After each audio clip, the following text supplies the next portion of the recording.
আপনি যদি কোনো সম্ভ্রান্ত, কোনো শিক্ষিত, কোনো মানী বা জ্ঞানী বা বিখ্যাত পরিবারে জন্মগ্রহণ না করে থাকেন, তাহলে আপনার দুঃখ পাওয়ার কোনো কারণ নেই।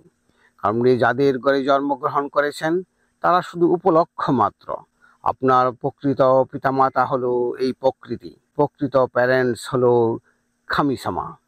পশ্চিমা সভ্যতার একটি সুন্দর মূল মন্ত্র রয়েছে, যা বিশ্ব মানবাধিকার সনদের ১ নম্বর অধ্যাদেশে প্রতিফলিত, এবং এটা দিয়েই পশ্চিমা সভ্যতা বিকশিত হয়েছে যে প্রতিটি মানুষ জন্মগতভাবে ধর্মে, বর্ণে, জাতিতে, মর্যাদায় এবং সম্ভাবনায় সমান। আপনি যদি অবিচল থাকেন, আপনি যদি সমস্ত কিছুতেই আনন্দ এবং পজিটিভ আনসার খুঁজে পান, তাহলে আপনার সকল অবস্থান, সকল বাধাকে অতিক্রম করে যেতে পারবেন অতি সহজে।